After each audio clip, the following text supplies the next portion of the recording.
Hello students, welcome to education India. तो जो ये वीडियो होने वाली है वो होने वाली है इंडियन कॉन्ट्रैक्ट एक्ट 1972 की पार्ट 5, जिसमें हम पढ़ने वाले कैपेसिटी ऑफ पार्टनर्स, यानी कौन कौन से ऐसे पार्टनर्स है जो बन सकते हैं, या पार्टीज बोलो, ठीक है, जो जो पार्टीज है कि कौन कौन कॉन्ट्रैक्ट बना सकता है। तो इस वीडियो के अंदर, इस टॉपिक के अंदर हम ये डिस्कस करेंगे कि कौन कौन लायबल होता है कॉन्ट्रैक्ट बनाने के। तो section 11 of contract act provide करता है every person is competent to contract, यानी लायबल होता है, कंप्लीटली सक्सेसफुल होता है, ठीक है, लायबल होता है कि वो बना सकता है। Who is the age of maturity according to law is the see subject, sound mind होना चाहिए, वो डिस्क्वालीफाई नहीं होना चाहिए कोर्ट द्वारा। अब बोलोगे ये क्या बोल दिया आपने सर। अब देखो, जो इससे पहली लाइन में कहा गया, पहले तो कहा गया उसकी जो एज है वो मेजर होनी चाहिए, यानी 18+ होनी चाहिए। दूसरा, साउंड माइंड होनी चाहिए, अनसाउंड माइंड नहीं होने चाहिए। इट मीन्स अनसाउंड माइंड मतलब होता पागल, ठीक है। या पागल किस तरह, या तो वो पिया हुआ हो, उसने शराब वगैरह पी रखी हो, या किसी भी तरह पागल हो, ठीक है, तो उसके साथ आप नहीं कर सकते। अगर वो साउंड माइंड मतलब जब वो सही अवस्था में होगा तभी आप उससे के साथ कोई कॉन्ट्रैक्ट बना सकते हो। डिस्क्वालीफाई मतलब जो कोर्ट द्वारा मना किया कि भाई तुम कॉन्ट्रैक्ट नहीं बना सकते। डिस्क्वालीफाई किसी भी तरह से हो सकता है, या तो उसे जेल हुई हो, ठीक है, या उसका दिवाला निकल गया हो, कोई भी रीजन हो सकता है। ये जो सेक्शन है किसके साथ डील करता है, 3 ब्रांचेस के साथ डील करता है, डिफरेंट। पहले डिस्क्वालिफाइड बाय इन्फेंसी, यानी माइनर्स के साथ। अगर आप माइनर्स के साथ कोई भी कॉन्ट्रैक्ट बनाते हो तो वो कॉन्ट्रैक्ट वैलिड कॉन्ट्रैक्ट नहीं माना जाता, तो उसके बारे में हम आगे पढ़ने वाले हैं। डिस्क्वालिफाइड बाय इंसैनिटी, इसमें लुनेटिक्स, लुनेटिक्स मतलब होता पागल। पागल किसी भी तरह हो सकता है, या तो ड्रंकर्ड पर्सन हो सकता है, या किसी भी तरह पागल हो, ठीक है, या मेंटल डिसऑर्डर हो, तो उसके साथ आप कॉन्ट्रैक्ट में एंटर नहीं हो सकते, ये वैलिड कॉन्ट्रैक्ट नहीं माना जाएगा। Other special disqualified bye personal law, personal law में जो भी डिस्क्वालीफिकेशन होती है, जैसे इंसॉल्वेंसी हो गया, यानी दीवार निकल जाना, किसी को कन्विंशन हो जाती है, यानी जेल हो जाती है, ठीक है, तो उस केस में। अब बात करते हैं डिस्क्वालीफाइड बाय इन्फेंसी, या बोलो मेजर, ठीक है, माइनर, सॉरी। अब एज ऑफ मेजोरिटी की क्या है, मतलब मेजोरिटी की क्या एज होती है। देखो, हम नॉर्मली जानते हैं कि एक पर्सन को मेजर होने के लिए लॉ में कहा गया है 18+ एज होनी चाहिए, जब वो क्या मेजर माना जाएगा।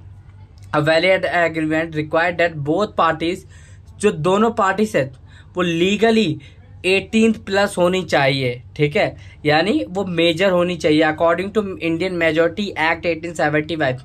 ये इंडियन मेजोरिटी एक्ट 1875 के अनुसार अगर हम देखें तो हर वो पर्सन लायबल हो, हर वो पर्सन क्या होता है, कॉम्पिटेंट होता है, कैपेबल होता है। जो 18+ है वो हर पर्सन कैपेबल है कि वो क्या करेगा, वो कॉन्ट्रैक्ट में एंटर हो सकता है। In case guardian has appointed the minor where minor is under guardian the ward, अगर मान लो माइनर जो है गार्जियन के अंडर में, तो वो कोई भी कॉन्ट्रैक्ट बना सकता है, क्योंकि गार्जियन क्या है ना, उसकी एक तरह से गारंटी लेते हैं, ठीक है, उसके श्योरिटी होते हैं, तो माइनर बना सकता है कॉन्ट्रैक्ट। अगर उसकी कोई गारंटी नहीं है तो नहीं बना सकता, तो उसको एज ऑफ मेजोरिटी एक्ट के अकॉर्डिंग मेजर होना पड़ेगा, जो 18+ होता है, ठीक है, या हम 21+ भी बोल देते हैं कभी कभार, ठीक है। 18+ तो मोस्टली होना चाहिए आपको। अब बात करते हैं, कुछ लॉ होते हैं, ठीक है, अगर आप माइनर के साथ कोई भी एग्रीमेंट बनाते हो तो लॉ क्या कहता है, तो agreement is absolutely void. It means जब भी आप माइनर के साथ कोई एग्रीमेंट बनाओगे तो ये जो एग्रीमेंट होगा वो हमेशा वॉइड एग्रीमेंट होगा। वॉइड मतलब मैंने आपको फर्स्ट वीडियो में फर्स्ट पार्ट में ही बताया था कि वॉइड मतलब होता है ख़त्म, ठीक है, जिसका कोई वजूद ही नहीं है। इसका मतलब कि मान लिया जाएगा कि जो आपका एग्रीमेंट बनाया आपने वो ख़त्म हो चुका है। क्यों?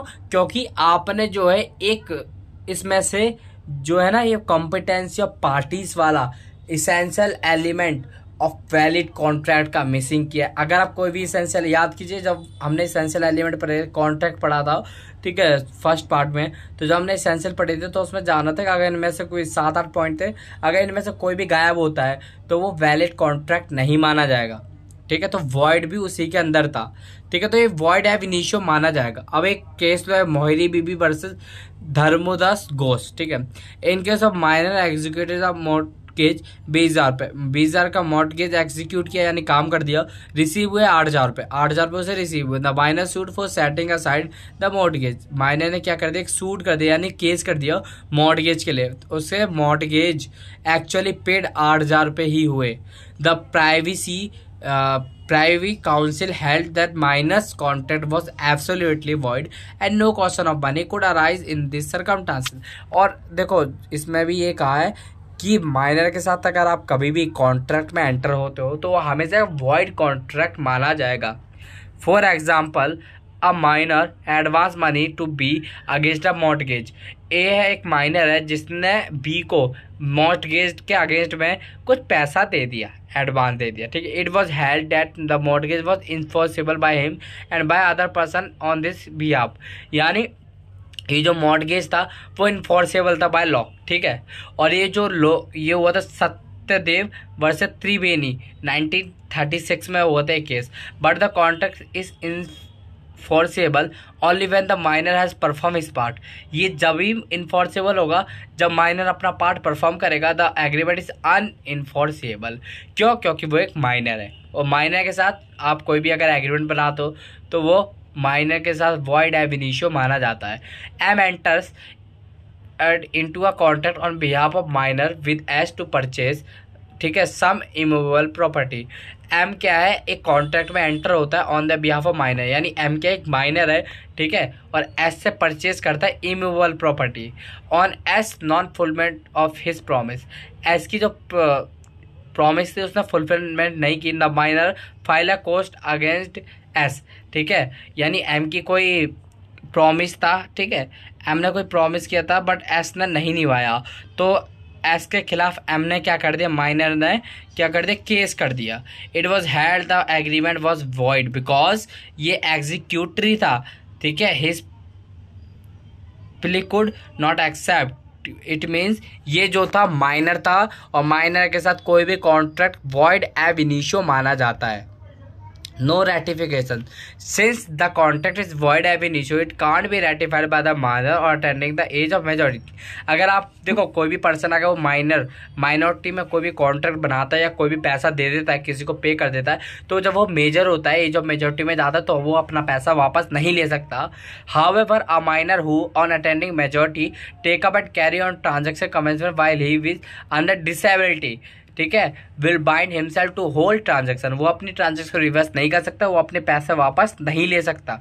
For example F an infant speculated on stock exchange and become liable to stock broker for 547 pound after attending age of majority. 2 bill जो थे इसने 50 पाउंड के वो क्या कर दिए, सेटिस्फैक्शन ओरिजिन डैप कर दिए, ठीक है। Had F was not liable on the bill, क्यों? क्योंकि ये जो थे ना, एफ उस टाइम क्या था, माइनर था जब इसने स्टॉक मार्केट में पैसा लगाया था, और अब ये मेजर हो चुका है, तो अब इसका कोई राइट नहीं बनता इस पर।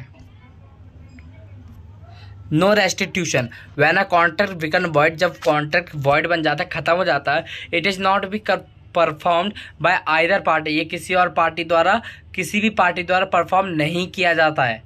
But if any party has receive any benefit under such a contract from the other party, अगर कोई भी पार्टी दूसरी पार्टी से कोई बेनिफिट ले लेता है, ठीक है, किसी दूसरी पार्टी को किसी तीसरी पहली पार्टी से या तीसरी पार्टी से कोई बेनिफिट रिसीव हो जाता है, ही मस्ट रिस्टोर, मतलब जिससे बेनिफिट हुआ उसको वापस कंपनसेशन हो जाता है, इसको ही हम रेस्टिट्यूशन कहते हैं। A minor is not liable to repay any money, minor जो है कोई भी पैसा दोबारा पे करने के लायबल नहीं होता। अगर उसने लोन ले लिया तो वो लायबल नहीं है कि वो पे करेगा, ठीक है, compensation for any benefit. No estoppel, a minor is not bound by his misrepresentation if a minor procures a loan enter into any other representing he is of full as.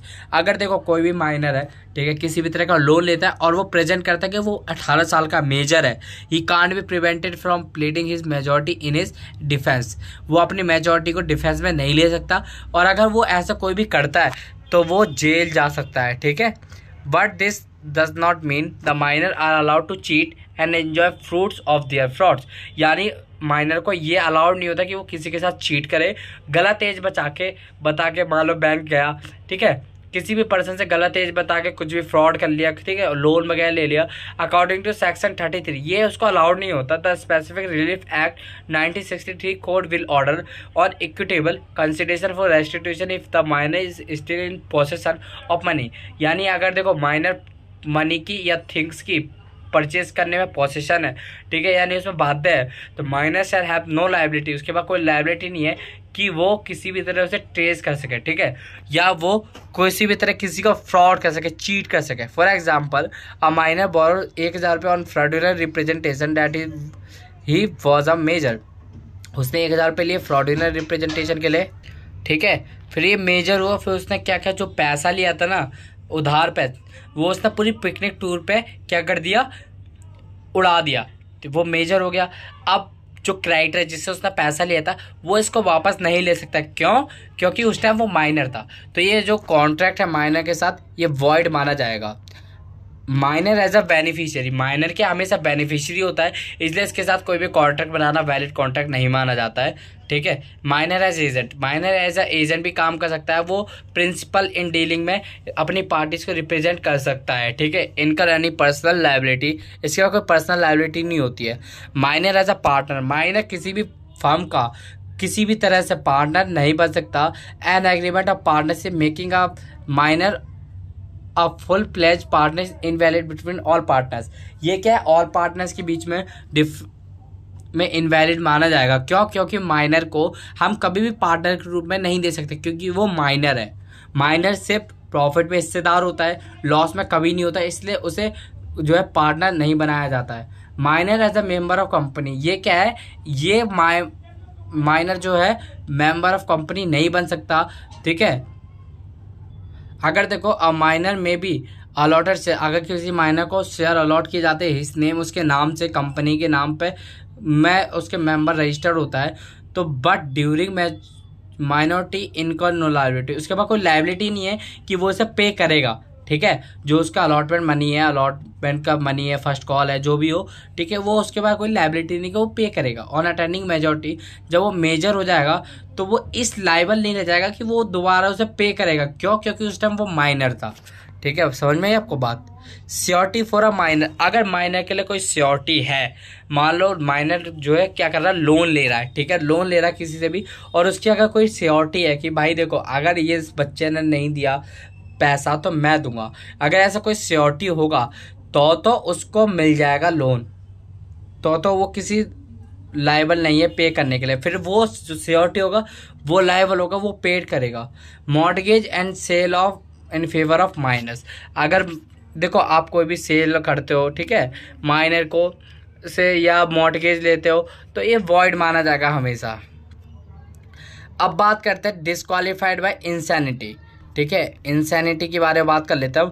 According to section 12 a person is to be of sound mind for the purpose of making a contract if the time when he makes it he is capable for understanding it, forming reasonable judgment as it's upon his interest। देखो ये section 12 क्या कहता है, ये कहता है कि एक पर्सन जब भी साउंड माइंड होगा तभी आप उसके साथ कॉन्ट्रैक्ट बना सकते हो। साउंड माइंड मतलब वो समझने के कैपेबल होना चाहिए कि आप उसे क्या कह रहे हो, क्या क्या आप वो अपनी जजमेंट दे सके कि उसे कैसा लगता है कॉन्ट्रैक्ट में आना, ठीक है, कि वो आना चाहता है या नहीं आना चाहता। अ person who is usually of unsound mind but occasionally of sound mind, यानी कभी कभार साउंड में चला जाता है, कभी कभार अनसाउंड में। जब वो साउंड माइंड में आएगा तो तब ही आप उसके साथ कॉन्ट्रैक्ट में एंटर हो सकते हो। अ person who is usually of sound mind, कभी कभार तो क्या होता है, यूजुअली क्या होता है, साउंड माइंड में रहता है, फिर कभी कभार अनसाउंड हो जाता है। May not be make contract, उसके साथ आप अनसाउंड माइंड में कभी भी कॉन्ट्रैक्ट नहीं बना सकते हो। जब वो साउंड माइंड में होगा तभी आप उसके साथ कॉन्ट्रैक्ट बना सकते हो।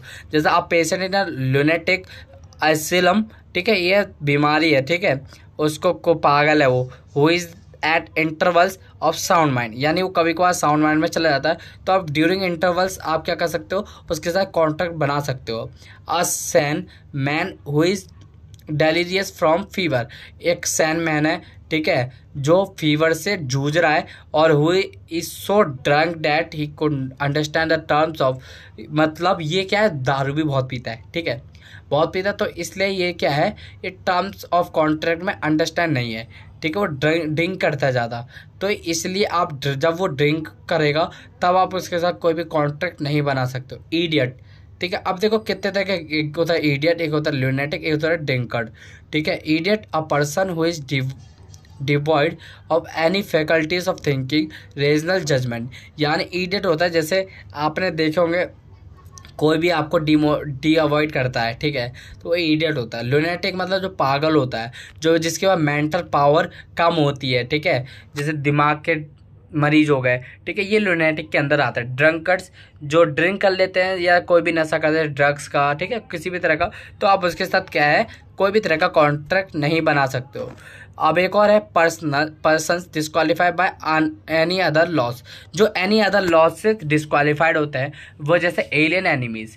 अ person who is not a Indian city is an alien, मतलब जो इंडिया का सिटीजन नहीं है, इंडियन सिटीजन नहीं है, जो बाहर देश से, वो इंडिया के लिए क्या है, एलियन है। एलियन मतलब दूसरे ग्रह का नहीं, दूसरे देश का इंसान, वो हमारे लिए क्या है, एलियन है। एन एलियन में be either an alien friend, ये देखो एलियन दो तरह से हो सकता है, या तो एलियन फ्रेंड होगा या एलियन एनिमी होगा। अगर एलियन फ्रेंड है तो who stays serving the peace with in India, उसका कुछ ना कुछ जो ट्रेडिंग है वो इंडिया में होना चाहिए। Since trading with an alien enemy is consider illegal, अगर आप देखो दूसरी देश जैसे पाकिस्तान है, ठीक है, अगर उसके साथ दुश्मनी चलती है इंडिया की, तो आप उसके साथ कोई भी तरह का ट्रेडिंग नहीं कर सकते, ये इलीगल माना जाएगा। जो भी हमारे देश की एलियन एनिमी नहीं है, ठीक है, फ्रेंड है, उसके साथ आप कोई भी डील कर सकते हो। No contact can be ban, ठीक है, आपके एलियन एनिमी के साथ कोई भी कॉन्टैक्ट नहीं बना सकते हो। Contact enter into before the outbreak, अगर देखो आप वॉर से यानी जंग छिड़ने से पहले अगर आप उसके साथ कोई ट्रेड कर लेते हो, ठीक है, कॉन्ट्रैक्ट में एंटर होते हो, फिर they will be perform after the war is over, फिर वो जब परफॉर्म होगा जब वो जो जंग है वो ख़त्म हो जाएगी। फॉरेन सोवरेन एंड एम्बेसडर्स, ठीक है, ये क्या होता है, ये वो पर्सन होते हैं जो बाहर से इंडिया को रिप्रेजेंट करने आते हैं, ठीक है। हाई कमिश्नर्स होते हैं, एंजॉय अ स्पेशल प्रिविलेज, जिसको स्पेशल ट्रीटमेंट दी जाती है जो बाहर से आते हैं, ठीक है, वो सब वो भी इसी के अंदर आया। कन्विक्शन यानी जिसको किसी भी तरह से जेल हुई हो, ठीक है। Y undergoing sentence a convict is incapable of entering contract, अगर देखो किसी को किसी भी तरह से जेल गई हो, ठीक है, किसी भी तरह की सज़ा हुई हो, तो वो इनकैपेबल हो जाता है। Profession of persons in England, barrister at law are prohibited in etiquette of their profession from suing of their fees, so also member royal college physician, ठीक है। तो ये था आज का हमारा टॉपिक जो था कॉम्पिटेंसी ऑफ पार्टीज यानी कैपेबिलिटी ऑफ पार्टीज। तो ये हमारा जो टॉपिक है वो खत्म हुआ। आई होप आप लोगों को वीडियो चली होगी। वीडियो शेयर को लाइक करना, चैनल को सब्सक्राइब कर देना, और जो नोट्स है टेलीग्राम ग्रुप पे मिल जाएंगे, आप वहाँ भी मुझे ज्वाइन कर लेना, ठीक है। तो मिलते हैं नेक्स्ट वीडियो में। Thank you so much for watching.